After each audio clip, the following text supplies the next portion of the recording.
About 3,500 years ago, the Israelites were given instructions about foods they should eat and foods they should avoid.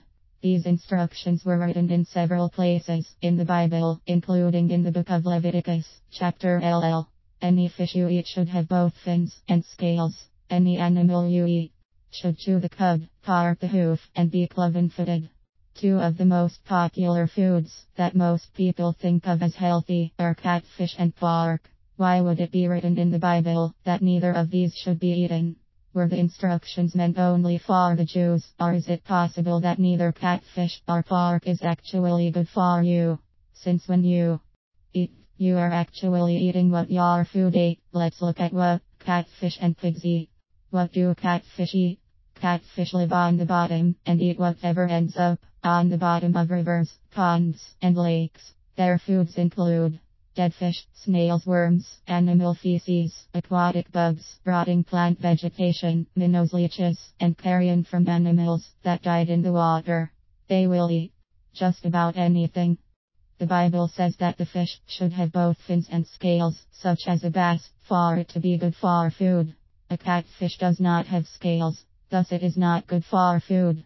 In addition to the idea of how repulsive it is to eat something that feeds on dead, decaying nasty things, when it comes to the omega fatty acid content, neither catfish or tilapia is really good for you either.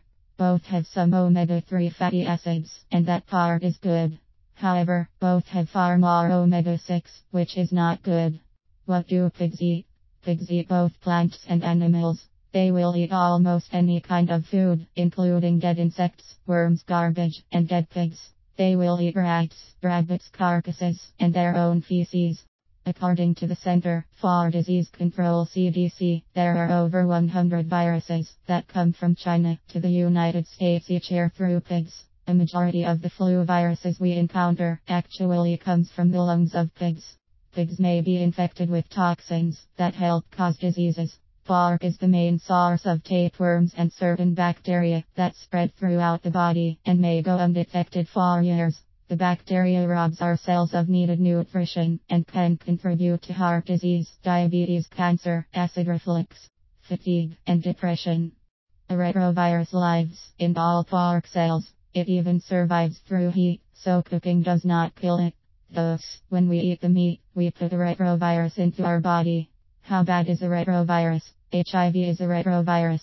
Retroviruses have been responsible for causing leukemia.